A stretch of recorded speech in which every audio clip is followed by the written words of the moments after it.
Introduction to Quantized Inertia. I'm Mike McCulloch. Okay, as well as doing physics, I like to draw cartoons, and this cartoon shows a snail looking at a sign which says minimum acceleration of 2c squared divided by the cosmic diameter, which I represent with this symbol here. And this is the main prediction of the theory I'm going to propose, that there is a minimum acceleration in the cosmos. Okay, so first of all I'll introduce the problem, the motivating problem. So the problem is that galaxies spin too fast to be stable. So here's a galaxy spinning around.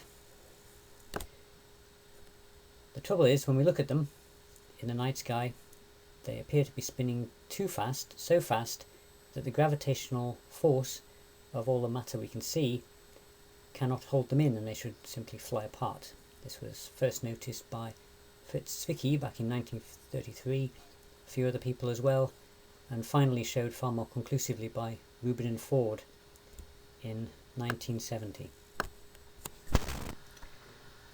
So there have been several solutions suggested for this. First one is dark matter, which was first suggested by Zwicky in 1933, and this is that you add lots of hidden invisible matter to the galaxies that you can't see, that hold them in gravitationally, that provide the extra required gravitational pull. The advantage of dark matter is that you don't have to do any extra work or any extra thinking. You can keep general relativity, and it works with the dark matter when you add it in the correct way. The disadvantages are that dark matter is arbitrary in a sense. You just add it to galaxies where you need it, and in a different amount for each galaxy. It's obvious from this that it's designed to save a theory. So this is almost like a backwards approach to science. It's also very vague. There are lots of particles have been proposed, so it's very difficult to falsify. You can search for particles forever.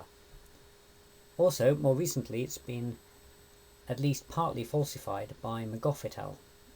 From a paper in 2016, as shown here. Since they showed that the rotation curve tends to follow the distribution of the visible matter only and nothing else, which seems to indicate that dark matter does not exist.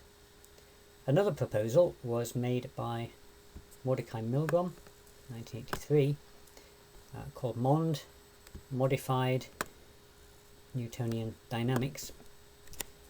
And this has the advantage of a dark matter in that it is less arbitrary, but the disadvantages are that it still has one adjustable parameter, which is A0. Also, there's no physical model in it, so there's no reason for A0. It does not predict galaxy clusters well, and also it has two variants. In one the gravitational constant is varied, and then the other one the inertial mass is varied. This inertial variant violates the equivalence principle. So this brings us on to inertia, and inertia is extremely intriguing. I've been interested in it for a long time because it's been very little understood. Inertial mass is not due to the Higgs field, which only explains the quarks, their mass. But when quarks combine together to form particles, the mass is 1,000 times of the mass of the quarks that you started with, and this mass is not explained by the Higgs mechanism. And also, throughout history, inertia has never been understood, as Feynman once suggested, just assumed.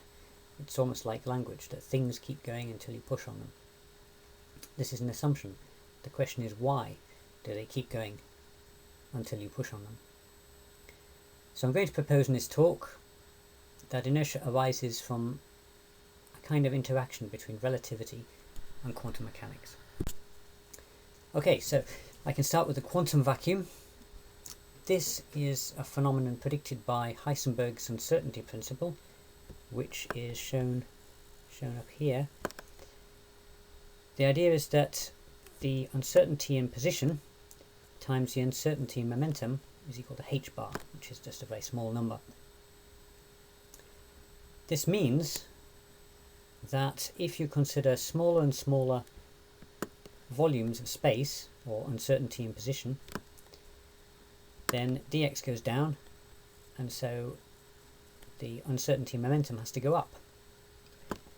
So this means that on very small scales, space is teeming with what are called virtual particles. And to conserve properties, they appear as pairs, so one particle may come up this way and the other one goes this way. This could be an electron, this could be a positron, so they conserve charge. And as we know from quantum mechanics, particles are also waves, so each virtual particle has a wave associated with it, shown by these red curves. Okay, so does this quantum vacuum really exist? Well, Hendrik Casimir in 1948 proposed a test of it. He said that if you put two conducting plates very close together, as shown here and here, then you consider the virtual particles. Particles that tend to have waves that fit between the plates, like this one. You see the waveform closes at the plates. It has nodes at the plate. This will not excite electrons to move in the plate and cancel the field, so this wave will remain.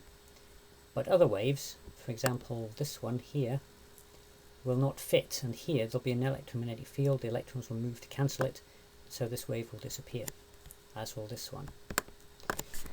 So those two disappear. This means that a force will appear pushing the plates together, and that's because there are more particles banging into the plates from outside than there are banging into them from inside, pushing them out. So there'll be a net force inwards and they will move together. And this is called the Casimir effect, after Hendrik Casimir, and it was seen in 1996 by Lamoureux and his team. Okay, so now you can start to think about relativity as well, and things like black holes. What happens if you were to put a black hole into the quantum vacuum? So this shows a black hole event horizon, this white circle. What happens, said Stephen Hawking back in about 1975, if a virtual particle pair appears right on the boundary? So one particle goes out of the black hole, one particle goes in. The one that goes in will be lost to our observable universe. We will no longer be able to see it. This means that the particle outside will be free and will become free to travel through the cosmos, and that is the origin of Hawking radiation. It's now called Hawking radiation. Similarly, Bill Unruh from Canada proposed a similar thing for an accelerating spaceship. So this is the spaceship that's accelerating over here in the quantum vacuum. Now, information from far behind it will not be able to catch up with this spaceship. So there will form what's now called a Rindler horizon, separating the unknown space from the known space. So what happens if now you have a virtual particle appearing on this boundary? One goes out, one goes in. The one that goes in is lost to us, and the one that comes out remains, and it becomes Unruh radiation. So, has Unruh radiation been seen? Well, the answer is maybe. The wavelength of Unruh radiation depends on the acceleration of the object observing it, and the formula is shown here. So the wavelength is equal to 8 times the speed of light squared over the acceleration. For terrestrial accelerations of 9.8 meters per second, the wavelength is about 7 light years, which is unseeable. It's not seeable for with our technology. But for very high accelerations, these Unruh waves shorten because the acceleration goes up, so the wavelength goes down. And there's a paper by Smolyaninoff that argues that electrons curving around a tight bend, a nanotip in this case, at close to light speed, may emit Unruh waves. And an experiment has been done by Bevis-Lewis where they showed they had a nanotip, they excited electrons near the tip, they went round the bend like that, very fast, the acceleration was huge, and they saw light coming off. And this is argued by Smolyaninoff to be Unruh radiation, so it may have been seen. So, the new proposal I've made is that Unruh radiation causes inertial mass, and I call this quantized inertia, and this specific part of it is called the asymmetric Casimir effect. So imagine we have an accelerating particle here, accelerating to the left. It will form a Rindler horizon on this side of it, because information from space in this black area will just never be able to catch up with it. So it will be surrounded by Unruh radiation, but there will be a difference, because Unruh radiation in this blue area here, the waves of it will have to fit between the particle and the horizon. So a wave like that will be able to fit, but any wave that penetrates the Rindler horizon will not. So some of the waves will be disallowed, so there will be less Unruh radiation, and there will be a cold Unruh bath there. But on this side, in the orange bit, all waves will be able to exist, because there's no boundary, at least not yet. So that means this will be a warm Unruh bath. This means that more virtual particles will bang into the object from in front than there will from behind. So the particle will be pushed back against its initial acceleration. And I managed to show in this paper that this predicts inertial mass pretty well. And then a mathematician from Spain, H.U.P, emailed me and said I'd made a factor of 2 error in my calculation, so we published a paper together, this one, to give a slightly better answer. And we can predict inertial mass to within 26%, which is within the uncertainty in the calculation, because we had to assume certain simplified things, for example that the Rindler horizon was a half sphere. Okay, so this predicts inertia, but it's not so good predicting a phenomenon that's already been seen. It's always good to look to predict anomalies that can be checked for. And so in order to do this, I have to talk about the Hubble horizon. So if you imagine that this is our position, this is us. If you look at nearby stars, like this one, they're moving away from us quite slowly. But if you look at stars further and further away, like this one or this one, they're moving faster, and at some radius away from us, they're moving away at the speed of light. And that means that beyond this point, information will never get to us, because we won't be able to see it, because everything's moving away from us faster than the speed of light. This means there's a horizon, a cosmic horizon at this distance, which is about 8.8 times 10 to the 26 meters away. So this changes the asymmetric Casimir effect. So originally, on this side, you can see that you have an object accelerating to the left. It sees Unruh waves which are damped on this side of it, so it gets pushed back against its acceleration. The asymmetric Casimir effect mechanism works. But if an object like this one is accelerating incredibly slowly, so the Unruh waves are really long, if they're long enough, they will be damped all the way around by the Hubble horizon. And so the asymmetric Casimir effect process will no longer work. So inertia should disappear at low accelerations. And this is great because galaxies behave very well in their centres. They obey standard physics in their centres, which have high acceleration because the objects are moving in a tight curve. But at the edge of the galaxy, where there's a low acceleration, there's always an anomaly that standard physics puts dark matter in to correct this. But if you could reduce the inertial mass, of the stars at the edge of the galaxy, then the centrifugal force pushing them out will be reduced and the galaxy would then be stable. So in order to try and predict this, we have to become more quantitative. So in 2007 I proposed this model that's, as I said, called Quantized Inertia. Another name for it is MiHsC, Modified Inertia by Hubble Scale Casimir Effect.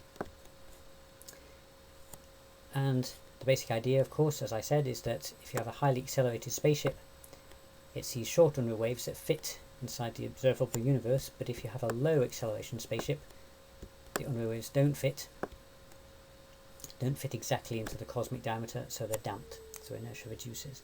And you can model this using this formula here. This is an approximation, but quite a good one. The modified inertial mass is equal to the original one times a factor, which is 1 minus 2 times the speed of light squared, divided by the acceleration of the object and the Hubble diameter, the cosmic diameter, which is this number here. So I proposed this model in 2007 in this paper. So in order to summarize this, I can show a graph here. This shows the acceleration from the accelerations we know about on the Earth down to the small accelerations at the edge of galaxies, very tiny ones. And then up this axis, the ratio between the inertial mass and the gravitational mass. The equivalence principle, the assumption by Einstein that the inertial mass is exactly equal to the gravitational mass, is shown of course by the green line. Inertial mond is shown by the red line, which is arbitrary and it can be varied depending on the adjustable parameter they have. MiHsC or quantized inertia predicts the purple line here. So it's similar to inertial mond, but it doesn't require an adjustable parameter at all. So the formula looks like that, and if you put it into Newton's second law and his gravity laws, so you replace mi here, then you immediately get this formula, which says that the acceleration is equal to the original term, which everybody knows about, plus an extra one. And the great thing about this new term, indicated by the red circle, is that it's very small. First of all, it's about 2 times 10 to the minus 10 meters per second, but also it's independent of mass. So this means the equivalence principle is okay. There's the apocryphal experiment where Galileo dropped 2 balls, one small, one large, off the Tower of Pisa, and he saw that he predicted that they dropped at the same time, that they fell to the ground at the same time. With this model, those 2 balls would still drop to the ground at the same time, and this means that all the torsion balance experiments, which basically do this, would not show this new effect. They would confirm the equivalence principle. So this new theory does not violate those tests. The other thing is that this term is the size of the cosmic acceleration, which is normally attributed to dark energy. Okay, so now can I apply it to galaxies? Well, I published a paper in 2012 showing that this theory, quantized inertia, predicts a Tully-Fisher relation like this, that the velocity of the stars at the edge of the galaxy to the power 4 should be 2 times the gravitational constant times the visible mass times the speed of light squared over the Hubble diameter, or the cosmic diameter. Note that unlike dark matter or mond, there are no adjustable parameters here, so it can't be tuned at all. So does it work? Well, this graph shows along the x-axis the system mass in solar masses, so from systems of 1,000 with 1,000 stars in to galaxy clusters with 10 to the 15 stars in them. The data is shown by the solid line, so the solid line here. Mond, with a couple of its adjustable parameters, it can be varied, is shown by the dotted line and it fits the data.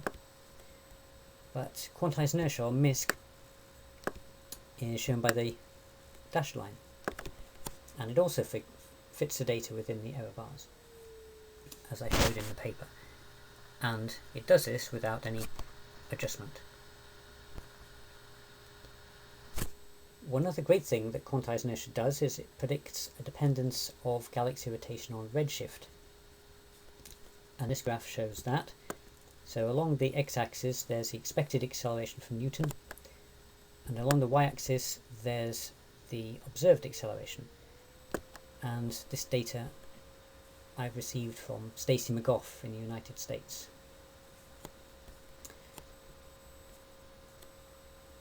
Okay, so if the observed acceleration was as expected, all the data points, which are shown by the grey squares here, would lie along this diagonal line, but they don't. They're shifted upwards on the left hand side. This is the galaxy rotation problem, that the observed acceleration is greater than the expected one for low accelerations.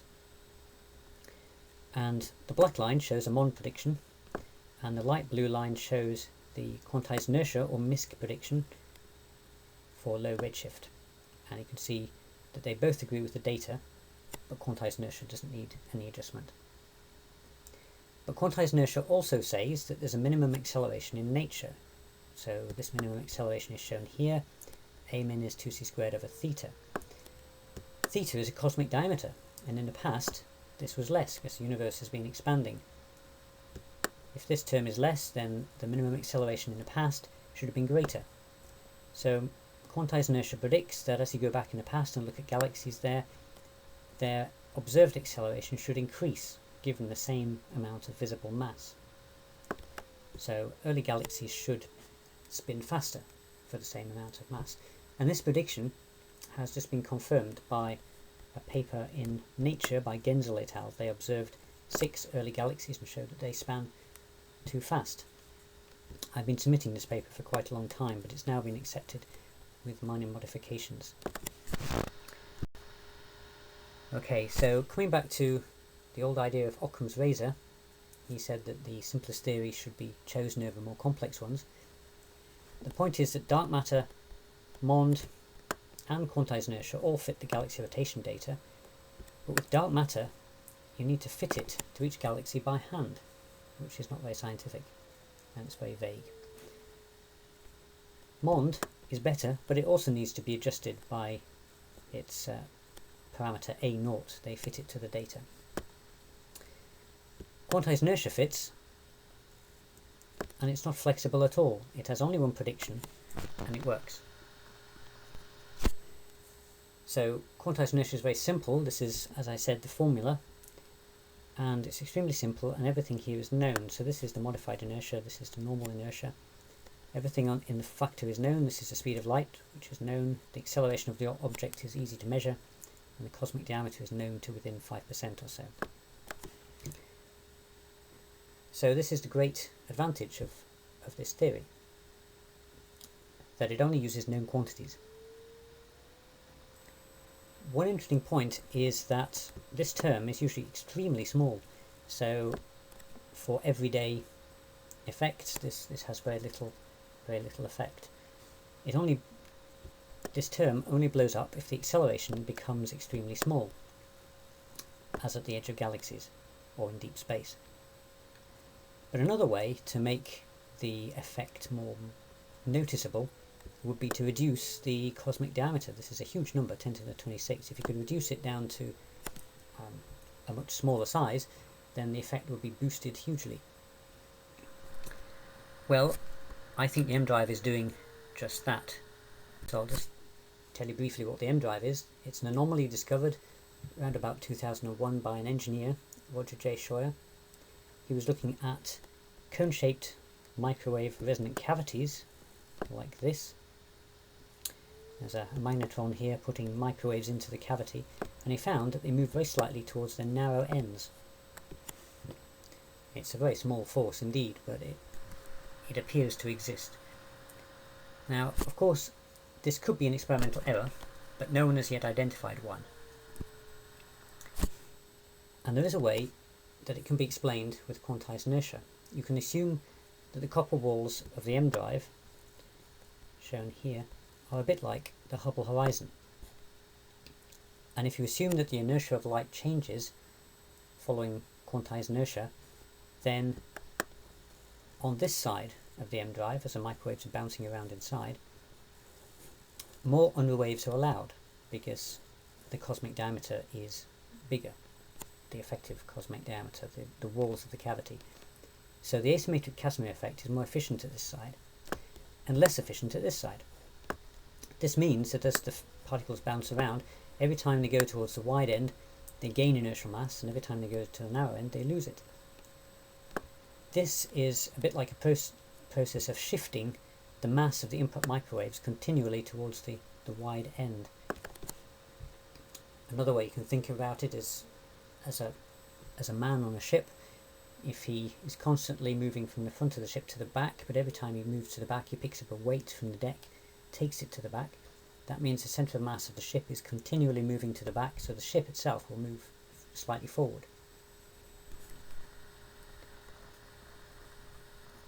Okay, so does it work? Well, this table here shows the results. As you can see, I've plotted the experiments in this column in order of date, so Scheuer's first experiments, the Carnot drive here, NASA's early experiments in 2014, Martin Timars and Dresden in 2015, NASA's published work in 2016, and David Distler's more recent work here. So the observed thrust is shown in this column and the predicted thrust in this column, and you can hopefully see that they are pretty similar except for this first one, Scheuer's first result, where I get the right size but the opposite sign. But for all the other ones, the results are pretty good. The most, I suppose, rigorous of these tests were those done by NASA in 2016, because these results have been peer reviewed.